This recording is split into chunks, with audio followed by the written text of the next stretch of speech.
마음 갈피를 못 잡고 심란할 때 우린 책을 펼쳐들곤 하죠. 그런데 그 책의 운명에 대해서 생각해 본 적 있으세요? 책이 궁금하다면 마구마구 끝까지 봐주세요.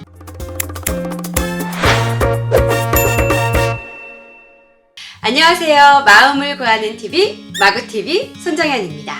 우리 마구님들은 책 읽는 거 좋아하세요?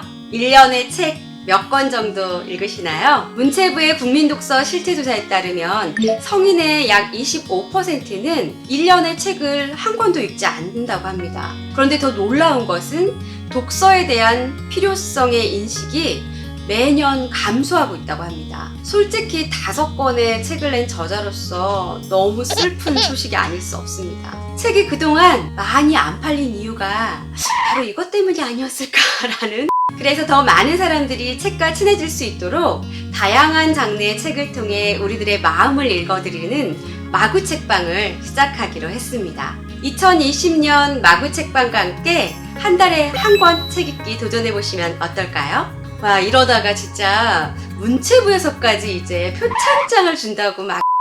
우리는 살아가며 나는 어떤 사람인가? 또 지금 잘 살고 있는가? 앞으로 이렇게 살아간다면 내 인생은 정말 괜찮을까?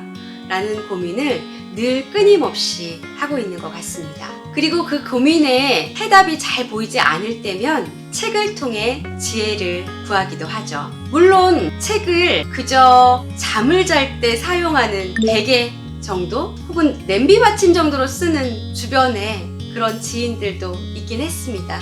뭐 저는 아닌데요. 혹시라도 그런 날이 있었다라면 반성합니다. 책님, 죄송합니다. 어쨌든 이렇게 늘 우리에게 지혜를 빌려주기도 하고 간혹 생활의 편의를 제공하는 책. 그런데 그 책의 운명에 대해서 생각해 보신 적 있으세요? 저는 지금까지 없었는데요. 우리는 생각해 본 적이 없는 책의 역사. 그런데 그 책의 시작과 끝을 고민했던 작가가 있었습니다. 그는 바로 독일의 그림책 작가 크빈트 부홀츠입니다. 하늘 끝까지 닿을 것처럼 높이 높이 쌓은 책, 호숫가 다리 위로 여행을 떠난 듯 휴식을 취하고 있는 종이와 펜 타자기, 책 너머로 보여지는 세상, 책의 낱장들이 줄리어져 만들어 놓은 지도까지. 그는 독자적인 방식으로 책의 역사를 그렸습니다.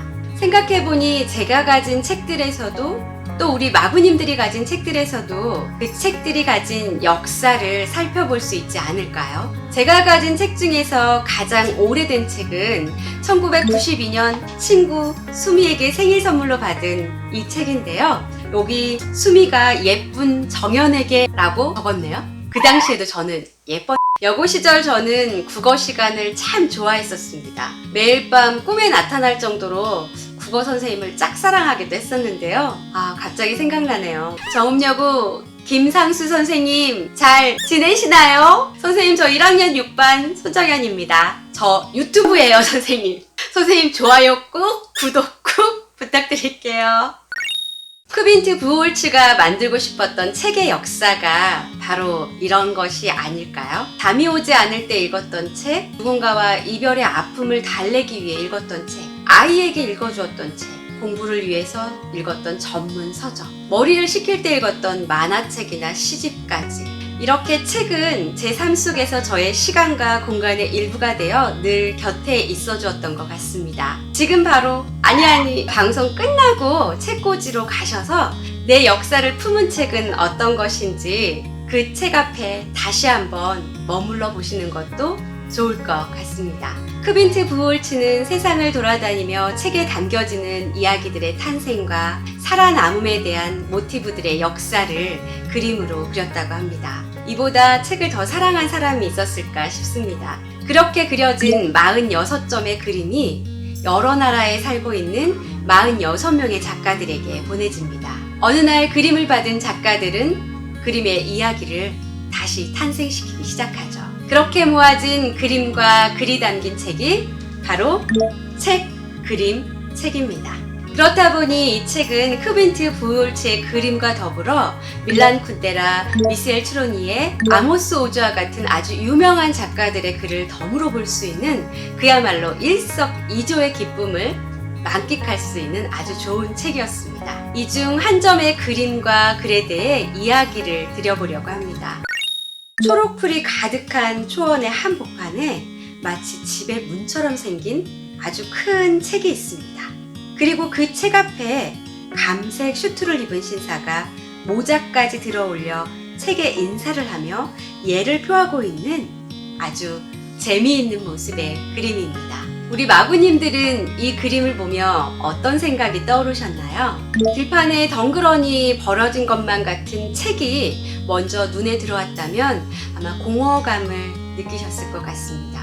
그런데 책에 예를 갖추고 있는 신사가 먼저 보였다면 책에 고마움을 가진 사람, 책을 인생의 동반자로 여기는 사람, 정말 책을 소중하게 생각하는 사람을 발견하지 않으셨을까요? 그렇다면 실제 이 그림을 받은 작가는 어떤 것을 또 무엇을 이 그림에서 보았을까요? 이 그림은 알도부치라고 하는 작가에게 전해졌습니다. 저에게는 조금 생소한 이름인데요. 우리 마구님들 중에서 알도부치라는 작가를 알고 계신 분은 댓글 제보 부탁드리겠습니다.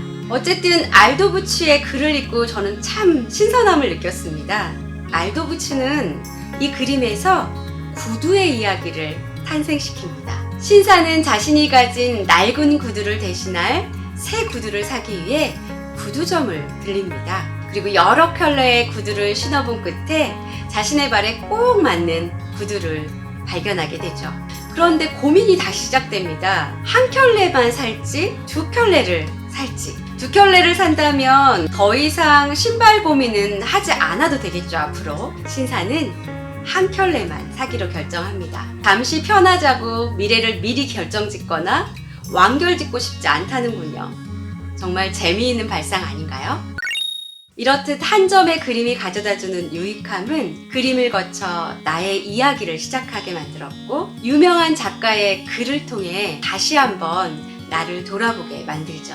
그래서 저는 이 책이 이런저런 생각이 많아질 때, 또 무언가 결정하고 정리해야 될 것이 있을 때, 혹은 멍 때리면서 편안하게 지내고 싶을 때 곁에 두면 참 좋을 것 같은 책이라는 생각이 들었습니다. 책의 역사를 그리고 싶었던 크빈트 부홀트 덕분에 잠시나마 나의 시간을 함께 살아내준 책들에게 고마움을 느꼈던 아주 뜻깊은 독서의 시간이었습니다. 우리 마구님들에겐 어떠셨나요? 오늘의 마구책방이 유익했다면 구독 꾹! 좋아요 꾹! 마구! 그럼 다음 마구책방의 픽도 기대해 주시고요. 마구! 공유!